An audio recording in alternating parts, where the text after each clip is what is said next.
Subscribe the channel and click on bell icon to get new notification. संभाव्य अडचणी काय काय येऊ शकतात. सगळ्यात मोठी अडचण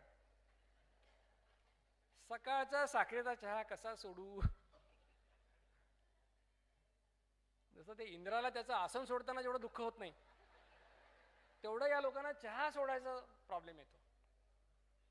पण तुम्हाला माझाच अनुभव सांगतो. मी एमडी करत असताना दिवसाला कमीत कमी 20 कप चहा प्यायचा साखरेचा. आज मला सकाळी उठल्यानंतर दुपारी 12:30-1 वाजेपर्यंत मला चहाची आठवण सुद्धा होत नाही. तुम्ही फक्त 7 दिवस बिन साखरेचा चहा प्या रोज, तुम्हाला 8व्या दिवशी साखरेचा चहा आवडणार नाही याची मी तुम्हाला खात्री देतो. त्यामुळे हा प्रश्न जो आहे हा फक्त मानसिक लक्षात ठेवा. It is a mental block. 7 दिवस द्या, आपोआप जाईल. चक्कर येईल का काही लोक लक्षात घ्या. 70 किलो वजनाच्या माणसामध्ये कमीत कमी 13 किलो चरबी आहे.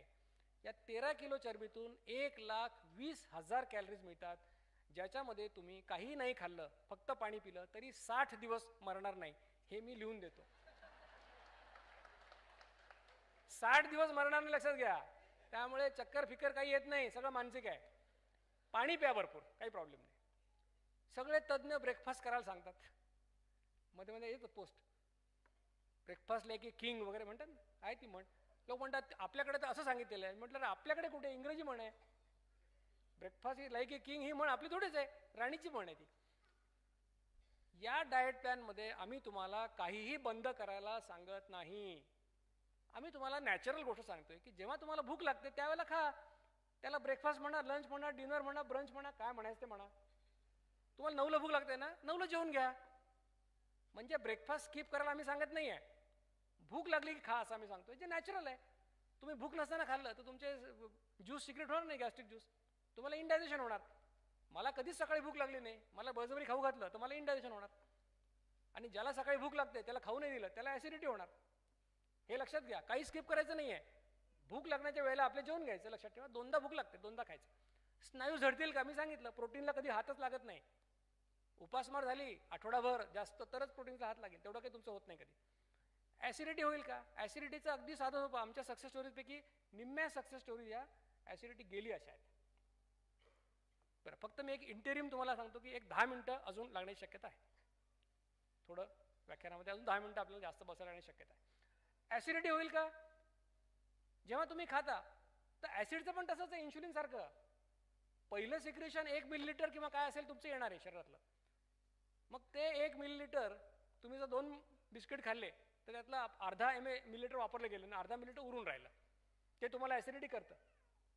कारण शरीराला ॲसिड प्रोडक्शनचं ॲडजस्टमेंट करायला वेळच मिळत नाही. तुम्ही जर व्यवस्थित जेवून घेतलं तर काय होतं, शरीराला कळतं की 3 पोळ्या खाल्ल्यात, माझा अजून 4 ml ॲसिड तयार करू, काम संपवून टाकू. त्यामुळे या डाएट प्लॅननी तुमची ॲसिडिटी जाते, हे लक्षात ठेवा. ज्या कोणाला ॲसिडिटी आहे त्यांची ॲसिडिटी जाणार.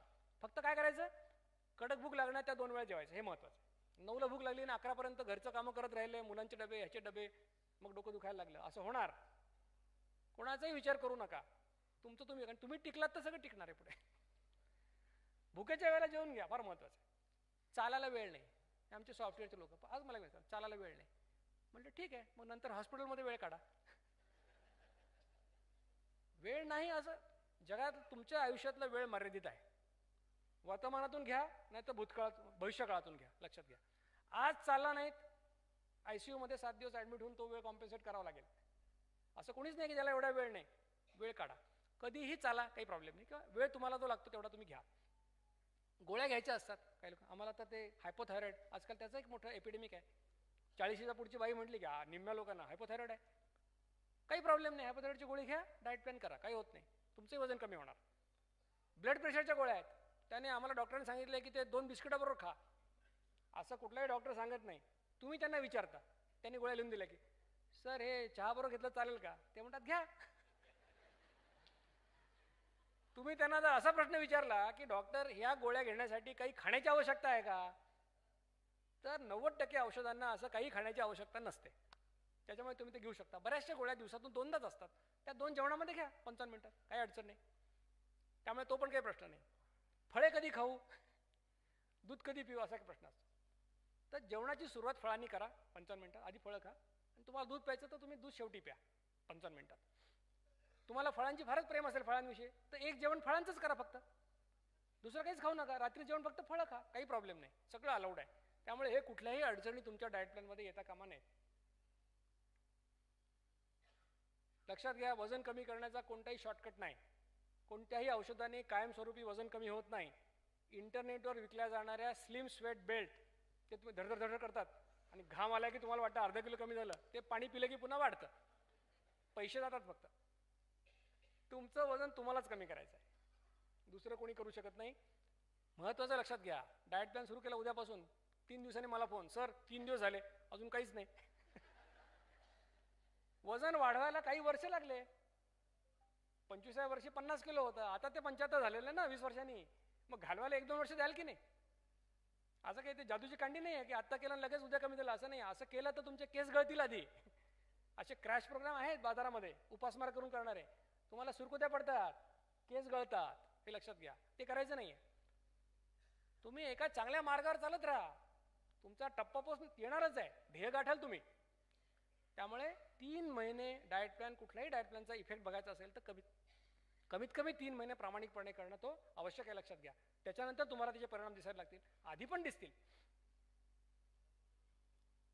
2 तपासण्या मी करायला सांगितले की डायबिटीसच्या लोकांनी HbA1c आणि फास्टिंग इन्शुलिन या 2 तपासण्या करायच्या, रिपोर्ट मला पाठवायचे, मगच डाएट प्लॅन करायचा. मला न विचारता डाएट प्लॅन केला आणि रस्त्यात चक्करून पडला तर डॉक्टर दीक्षित जबाबदार नाही. आता HbA1c मुळे काय कळतं आम्हाला? 5.6 पर्यंत सामान्य स्थिती आहे, नॉर्मल माणसं. 5.7 ते 6.3 ला आम्ही प्री डायबिटीस म्हणतो, मधुमेह पूर्व अवस्था. या अवस्थेत तुमचं जर निदान झालं तर तुम्हाला आयुष्यात कधी डायबिटीस होणार नाही, तुम्ही हा डाएट प्लॅन केला तर. लक्षात घ्या, डायबिटीस प्रिव्हेन्शन होऊ शकेल.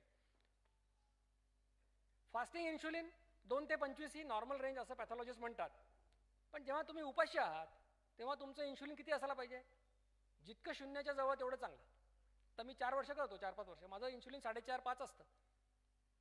तेच पूर्वी असायचं 14-15 असायचं, ते कमी झालं. काय याचा अर्थ काय? की कमी इन्शुलिनमध्ये माझं काम चालतंय आता, सेन्सिटिव्हिटी टू इन्शुलिन वाढलेली आता.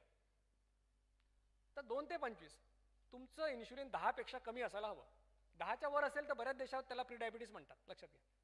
तर या 2 तपासण्या करणं आवश्यक आहे. या तपासण्यांचे भाव खूप जास्त होते महाराष्ट्रामध्ये. अजूनही मुंबईला तुम्ही गेलात तर 1600 रुपये घेतात, 1700 रुपये घेतात. सुदैवाने या कॅम्पेनमुळे या तपासण्यांचे भाव जे आहेत ते पुण्यामध्ये तरी 600 रुपयावर आलेले आहेत. आणि इथे गोलविलकर लॅब एक आहे, धांडेंच्या काही लॅब आहेत, हे सगळे लोक आपल्याला कॅम्पेनच्या लोकांना 600 रुपयाचा 2 तपासण्या करून देतात. आमचं कॅम्पेन म्हणून कुठली लॅब नाही, कुठला डॉक्टर नाही, पण आम्ही त्यांना रिक्वेस्ट केल्यानंतर त्यांनी या कमी दरामध्ये स्टँडर्ड लॅब आहेत, मला माहिती आहे की पुण्यातले या चांगल्या लॅब आहेत, तर हे 600 रुपये त्यात द्यायला लागले. त्यामुळे लातूर, औरंगाबाद, नांदेड, महाराष्ट्राचा सगळा भाग, नागपूर, मुंबई सोडून हे रेट आता कमी झाले. हाही कॅम्पेनचा एक चांगला फायदा झाला असं म्हणायला हरकत नाही. कारण मी त्यांना सांगितलं की लोक येतील या कॅम्पेनमधून, मला कधीच आत्ता 1 पैसा नको आहे, उद्या पण नको असणार आहे, जे काय द्यायचं ते पेशंटलाच द्या. आणि त्यामुळे ते 1200चे रेट 600वर आले, हे लक्षात घ्या. तर हे असं घडलेलं आहे. या 2 तपासण्या करा. डायबिटीसवाल्यांनी तर करा, इतरांनी पण करून घ्या, तुम्हाला कळेल की तुम्ही प्री डायबिटिक आहात किंवा नाही. मी जे सांगतो याला काही आधार आहे का? आयुर्वेदाने म्हटलं द्वौ काल भुंजती, दिवसातून 2दा जेवा. वेदांमध्ये असं लिहिलेलं आहे की जो दिवसातून 2दा जेवेल त्याला उपासाचं पुण्य मिळेल. जैन धर्मात, जैनिझम मध्ये काय म्हटलेलं आहे, ब्यासना नावाची कल्पना आहे की एकदा बसलात की जेवून घ्या, असं 2दा करा दिवसातून. आणि जैन धर्माने तर 48 मिनिटात जेवण आटपा असं सांगितलेलं आहे. आम्ही 7 मिनिटाचा ग्रेस पिरियड दिलेला आहे. मला एका जैन मुनीने सांगितलं की हमारे पास या 48 मिनिट का आहे. बरोबर आहे. डॉक्टर हर्बर्ट शेल्टन यांचा एक रेफरन्स मला सापडला. ते काय म्हणतात, the ancient Greeks. The Greek म्हणजे आपल्याला ते एकदम योद्धे, बॉडी बिल्डर, शरीर सौष्ठव म्हणजे कोणतं? ग्रीक लोक. जगात आत्तापर्यंत कुठल्याही की जात जन्माला आली असेल तर ती ग्रीक, जे सगळ्यात चांगले होते.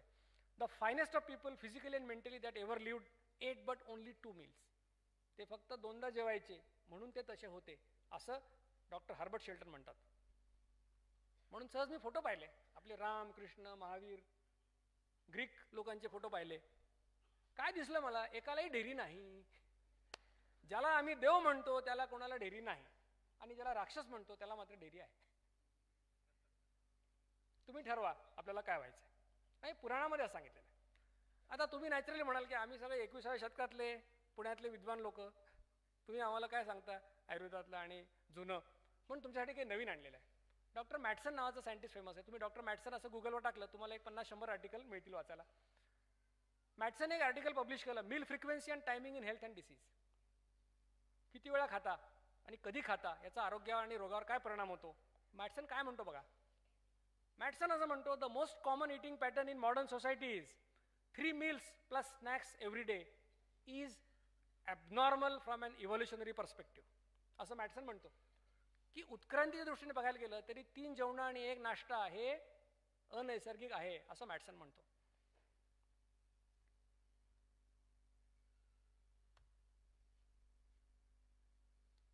आता अजून एक तुम्हाला आणखीन एक स्टडी सांगतो. बऱ्याच वेळा तुमचे डायबेटॉलॉजिस्ट तुम्हाला सांगत नाहीत, ते तुम्हाला सांगतोय. रहस्य काय रहस्य. डायबिटीज प्रिव्हेन्शन प्रोग्राम नावाचा एक मोठा प्रोग्राम झाला. त्याच्यामध्ये 3234 लोकांचा त्यांनी असा प्रॉस्पेक्टिव्ह स्टडी केला. कशासाठी. डायबिटीस प्रिव्हेंट करण्यासाठी की डायबिटीस किती लोकांना होत नाही. काय सापडलं त्यांना. हेडिंग दिलंच आहे मी की lifestyle modification is better than metformin. तुम्हा लोकांना ग्लिसिफेज, ग्लायकोफेज, अमुक फॉर्मिन, तमुक फॉर्मिन नावाच्या ज्या गोळ्या चालू आहेत, मेटफॉर्मिन, त्याच्यापेक्षा लाईफस्टाईल मॉडिफिकेशन चांगलं आहे असं जागतिक संशोधनामध्ये सिद्ध झालेलं आहे. जागतिक आरोग्य संघटना म्हणते. हा पेपर तुम्हाला फेब्रुवारी 7, 2002 न्यू इंग्लंड जर्नल ऑफ मेडिसिनमध्ये तुम्हाला वाचायला मिळेल. हा अगदी वेल रेप्युटेड पेपर आहे. भूक मानसिक आहे लक्षात घ्या. भुकेपेक्षा नेहमी कमी खा. भुकी तो सदा सुखी असं म्हटलेलं आहे. आयुर्वेदाने सांगितले जठराचे 4 भाग करा. 2 भागात अन्न, 1 भागात पाणी, 1 भागात हवा. आपल्या संतांनी सांगून ठेवलंय एकदा जेवतो तो योगी, 2दा जेवतो तो भोगी आणि 3दा जेवतो तो रोगी. सगळं माहिती आहे आपल्याला. हो फक्त कोणीतरी आठवण करून द्यायची आवश्यकता आहे, बाकी काही नाही. आपल्या संतांनी सगळं सांगितलंय. मग आपण काय योगी पण नाही आणि आपल्याला रोगी पण व्हायचं नाही. मग भोगी म्हणून 2दा जेवायला हरकत नाही. मग सांगायचं काय की तुम्ही मॅटसनचं ऐका, जिचकरांचा ऐका, दीक्षितांचा ऐका, वेदांचा ऐका. सगळे लोक एकच सांगतात दिवसातून 2दा जेवा, त्यातच तुमचं भलं आहे. मेंदूमध्ये तहान आणि भुकेचे सेंटर जवळ आहेत. त्याच्यामुळे बऱ्याच वेळा तुम्हाला असं वाटतं भूक लागली आहे, प्रत्यक्षात ती तहान लागलेली असते. त्यामुळे असं वाटलं तर पहिल्यांदा ग्लासभर पाणी प्या. 99% वेळा तुम्हाला कळेल की ती तहानच होती, भूक नव्हती. तुमचा प्रॉब्लेम सॉल्व्ह होईल. आता व्यायामाविषयी लक्षात घ्या. नुसता व्यायाम करून कोणाचं वजन कमी होत नाही. कारण 60 किलोचा माणूस जर 5 किलोमीटर पळाला तासभरात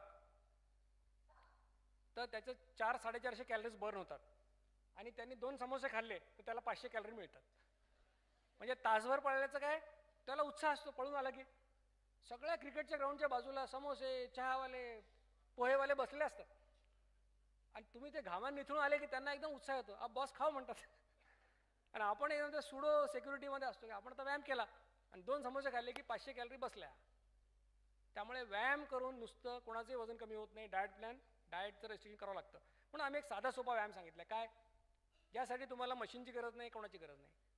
45 मिनिटात 4.5 किलोमीटर चाला. म्हणजे काय, 6 किलोमीटर्स पर आवर. रोज करायची आवश्यकता नाही, आठवड्यातून 5 दिवस करा. वीकेंड ऑफ घ्यायला हरकत नाही. पण सुरुवात करताना वीकेंड ऑफचा विचार करू नका, कारण तसा केला तर 3च दिवस होईल. प्लॅन 7 दिवसाचा करा, आपोआप 5 दिवस होईल. काय करायचं, 4.5 किलोमीटर. मग तुम्हाला कसं कळेल आपला स्पीड किती आहे. कोणाचा फोन आला मोबाईलवर, त्यांनी विचारलं पाहिजे की काय व्यायाम चालू आहे का. तुम्हाला धाप लागली पाहिजे, तुमचा हार्ट रेट वाढला पाहिजे, त्याला व्यायाम म्हणायचा. नाही तर आमच्याकडे लोक फिरतात, त्यांच्या मागे तुम्ही 1 राऊंड जर मारली काकू मावशीच्या मागे तर घरातले सगळे प्रश्न तुम्हाला समजतात एका राऊंडमध्ये. सुनेचं काय चाललंय, मुलगा कसा झालेला वगैरे वगैरे. आणि काही पुरुषांचं आणखीन गंमत असते. आता बायकांची एक गंमत सांगायची राहिली की आपलं ग्राउंडवर गेलं पाहिलं तर निळ्या सँडल, निळे कपडे, निळी क्लिप. पण अरे हे फिरायला येताना एवढं मॅचिंगची आवश्यकता काय. बरं बघितलं तरी प्रॉब्लेम, नाही बघितलं तरी प्रॉब्लेम. एवढं सगळं केलं कोणी बघितलं नाही तोही प्रॉब्लेम. बरं पुरुषांची वेगळी गंमत आणखी. आता सगळे लोक असे फिरतात किंवा असे, तुमच्याकडे काय असेल ती पद्धत. काही लोक उलटे फिरतात. मला कळतच नाही बा, या लोक असे का फिरत असतील. मग तुम्ही पाहिलं तर तुमच्या लक्षात येतं की या माणसाने नवीन बूट घातलेत नायकेचे. मग आपण त्याला म्हणतो बॉस कितने केली आहे. वैसे तो 7,000 के है, डिस्काउंट मिलने से 3,500 में मिल गया म्हणतो. बस त्याला असं 4 लोकांनी विचारलं त्या दिवशी की तो महिनाभर व्यायामाला येत नाही. त्याचं काम झालेलं आहे. तर असा व्यायाम नाही. व्यायाम म्हणजे गॉसिप नाही, व्यायाम म्हणजे टिंगलटवाळ्या नाही, व्यायाम म्हणजे व्यायाम. तुमचा हार्ट रेट वाढला पाहिजे, लक्षात ठेवा. 45 मिनटं सलग व्यायाम करायला पाहिजे. सकाळी 20 मिनटं, संध्याकाळी 25 मिनटं करू नका, कारण पहिले 30 मिनटं तुमचं ग्लुकोज जळणार आहे फक्त, त्याच्यानंतर फॅटला हात लागणार आहे. त्याच्यामुळे सलग व्यायाम करा. व्यायाम सगळ्यांना आवश्यक आहे. आम्ही तर घरात सगळी कामं करतो, धुणं भांड्यापासून सगळं करतो, आम्हाला काय व्यायामाची गरज आहे? कष्ट आणि व्यायाम हे वेगळ्या गोष्टी. Exercise and exertion are different. रस्त्यावर दगड फोडणाऱ्या मजुराला पण हार्ट अटॅक येतो, कारण त्याचं एकच एक क्रिया करून तेवढे मसल डेव्हलप होतात. म्हणून व्यायाम सगळ्यांना आवश्यक आहे आणि व्यायाम कधीही करता येतो. मला माहिती आहे की झालं व्यक्तिकृती म्हणेल सर सकाळचा व्यायाम चांगला असतो असं म्हणतात, तुमचं काय मत आहे? आता मला एवढं व्याख्यान दिल्यावर लक्षात आलं की असं विचारणारा माणूस हा 9 वाजता उठणाऱ्यापैकी असतो. आणि मग त्याला आपण सांगितलं नाही सकाळचा व्यायाम चांगला असतो, तो म्हणतो मी करू शकत नाही, पण 9ला उठतो. काही काळजी करू नका, दुपारी करा, रात्री करा, मध्यरात्री करा, केव्हाही करा, व्यायामाला काही बंधन नाही. लोकांना नाही ऑक्सिजन कमी असतो. म्हटलं गेल्या लाखो वर्षात कमी नाही झाला, आता कसं कमी होणार आहे? तर व्यायाम कधी करता येतो लक्षात ठेवा. जेवणात काय असावं? आपलं महाराष्ट्रीयन जेवण अतिशय उत्तम आहे, यात काही फार फेरफार करायची आवश्यकता नाही, फक्त प्रोटीन्स वाढवा एवढंच मी सांगेन. ओके, आता थोडक्यात शास्त्रीय पुरावा सांगतोय. तुम्ही जर डॉक्टर दीक्षित म्हणून गुगलवर टाकलं तर तुम्हाला माझे रिसर्च पेपर्स मिळतील. एक पेपर आहे International journal of Clinical Trials August 2014, eating frequency and weight loss results of 6 months follow up of a public health campaign at Aurangabad. काय रिझल्ट आहे? 428 लोकांवर आम्ही फॉलो केलं 6 महिने. 6 महिन्यामध्ये सरासरी 6.8 किलो वजन कमी झालं. रेंज किती आहे? 3 किलो ते 22 किलो. काही लोकांचं 22 किलो कमी झालं, काही लोकांचं 3 किलो कमी झालं. तुम्ही 3 किलो जरी असलात तरी कमी होणार आहे, 22 किलो असलात तर मग एकदम लक्षणीय कमी होणार आहे. सगळ्यात महत्त्वाचं, पोटाचा घेर 3.5 सेंटीमीटर कमी झाला ॲव्हरेज. रेंज 1 सेंटीमीटर ते 10 सेंटीमीटर. 4-4 इंच लोकांची पोटं कमी झाली आहेत. तर हा सायंटिफिक पेपर तुम्हाला अवेलेबल आहे. डायबिटीज प्रिव्हेन्शन कसं होतं याच्यात? Eating frequency and fasting insulin level, एक case report from Aurangabad publish झाला. International journal of health sciences and research August 2014. तुम्हाला सांगितलं मी इन्शुलिनचं प्रमाण वगैरे काय असतं ते. एक आयुर्वेदिक डॉक्टर माझ्याकडे आले 48 वर्षाच्या, त्यांचं फास्टिंग इन्शुलिन होतं 24.4. त्यांनी 1 वर्ष हा डाएट प्लॅन केला, त्यांचं फास्टिंग इन्शुलिन 5.4 झालं. म्हणजे काय? जे काम करायला त्यांच्या शरीराला 24.5 युनिट इन्शुलिन लागत होतं ते काम आता 5.5 युनिटमध्ये व्हायला लागलं. म्हणजे काय झालं? शरीर इन्शुलिनला सेन्सिटिव्ह झालं, म्हणजेच त्यांचा डायबिटीस लांब गेला. वजन तर कमी झालं 6 किलो, बोनस. हा एक महत्त्वाचा रिसर्च पेपर आता पब्लिश होतोय इन प्रेस, त्याची कॉपी पब्लिश झाली आहे ऑक्टोबर-डिसेंबर 2017. International journal of Clinical trials इथे हा पेपर पब्लिश होतोय. काय नाव आहे त्याचं? Effect of eating frequency on pre diabetes status, A self control preventive trial. लाल अक्षरात मुद्दाम लिहिलंय मी. हु इज माय को ऑथर? डॉक्टर संजीव इंदुरकर, मराठवाड्यात मधला पहिला डायबेटॉलॉजिस्ट, हा त्याचा को ऑथर आहे. काय निष्कर्ष आहे? 48 लोकांचा आम्ही हा स्टडी केला, 33 पुरुष 15 महिला. 3 महिने त्यांनी हा डाएट प्लॅन केला आणि 4.5 किलोमीटर चालले. सगळ्यांचं HbA1c कमी झालं. तुम्हाला माहिती HbA1c 5.7 to 6.3 प्री डायबिटीस आहे, सगळ्यांचं कमी झालं. सर्व रुग्ण 48च्या 48 रुग्ण प्री डायबिटीस स्टेजमधून नॉर्मल स्टेजला आले. हा निष्कर्ष कोण सांगते माझ्याबरोबर? एकटा डॉक्टर दीक्षित सांगत नाही, diabetologist, renowned diabetologist from Marathwada is agreeing and is a co author. लक्षात घ्या. हा दुसरा पेपर पब्लिश झाला, डायबिटीज रिव्हर्सल. लक्षात घ्या. आता मी जे बोलतोय याच्यापुढे ते अतिशय जबाबदारीने बोलतोय, लक्षात ठेवा. International journal of education and research in health sciences, जुलै-सप्टेंबर 2017. पेपरचं नाव आहे effect of eating frequency on diabetes, एक केस रिपोर्ट फ्रॉम लातूर. हे प्राध्यापक आहे श्याम लेंडवे म्हणून. 1 जानेवारीला यांचं HbA1c 10.1 होतं.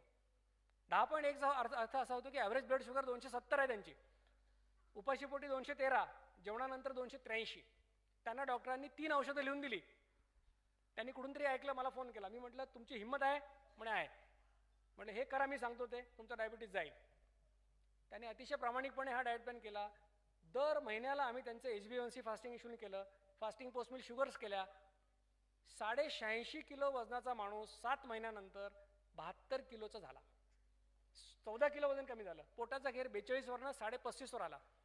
6.5 इंच पोट कमी झालं. आणि HbA1c किती झालं? 5.3 झालं. जे 10.1 होतं ते 5.3 झालं.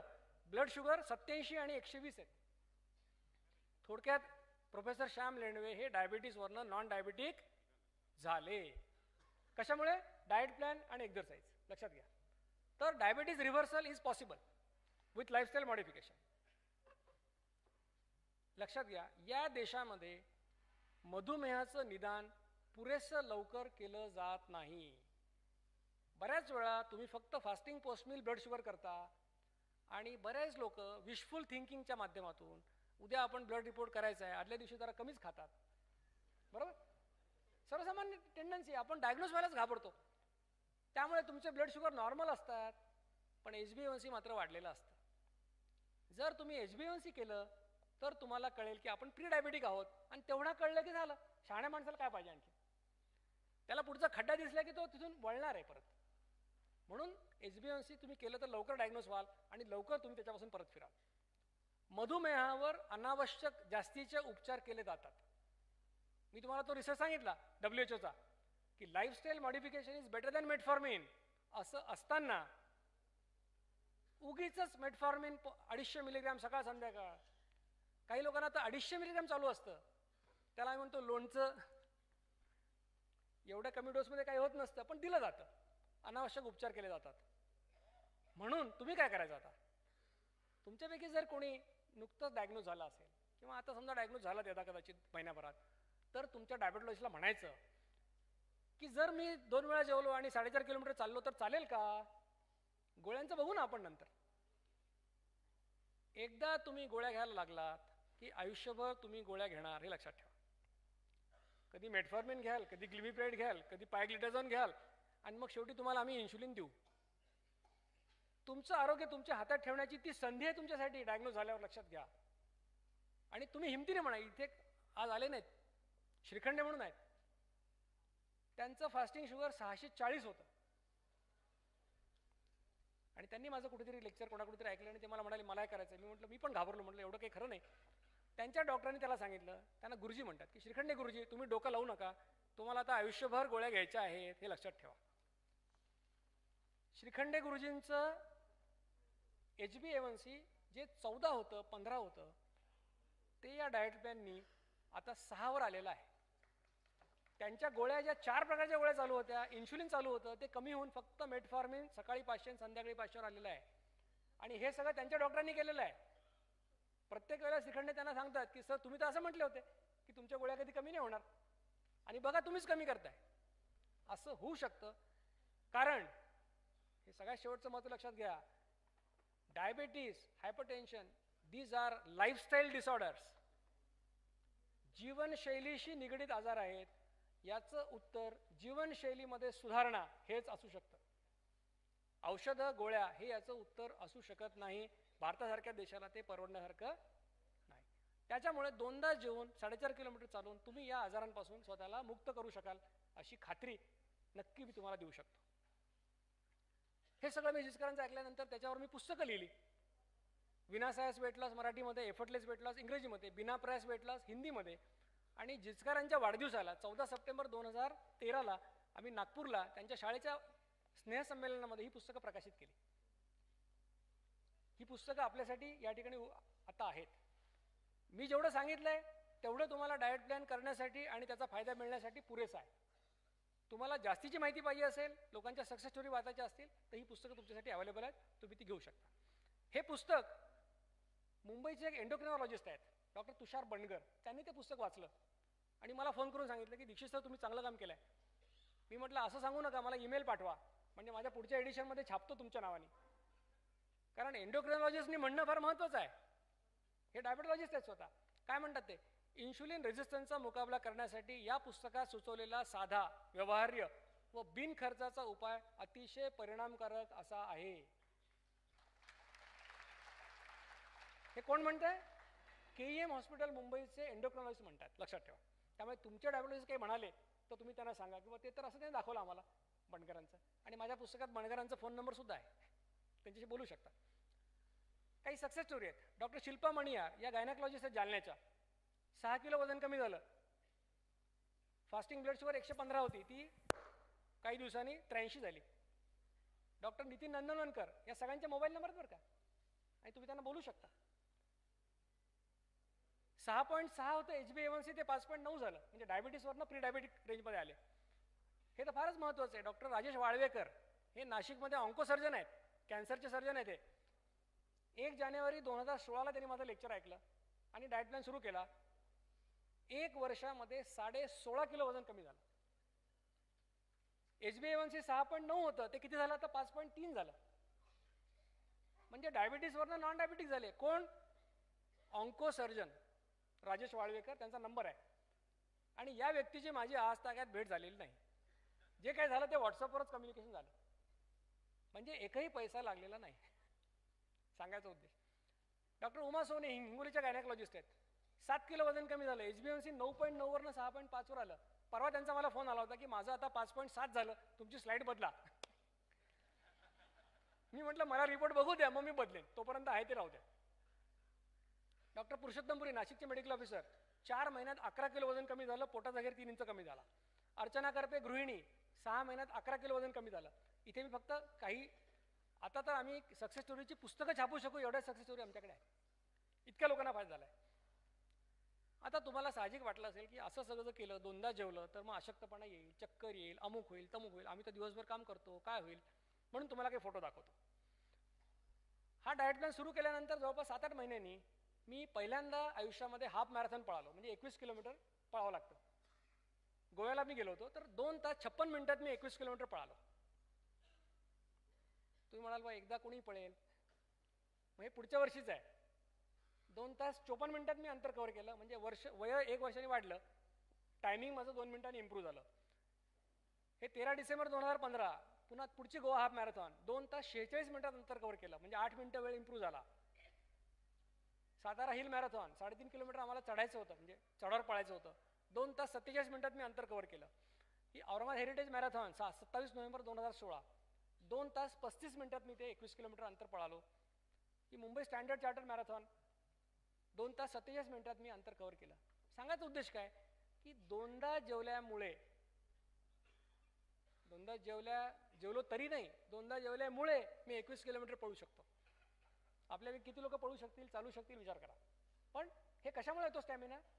तुम्ही 2दा जेवलात की तुमचं सगळं सिस्टीम सगळं चांगल्या होऊन जातात, काळजी करू नका. दुसरा तुमचा इंडिकेटर आरोग्याचं काय? Haemoglobin level. तुमचं जर हिमोग्लोबिन 12.5% जास्त असेल तर तुमचं ब्लड घेतात.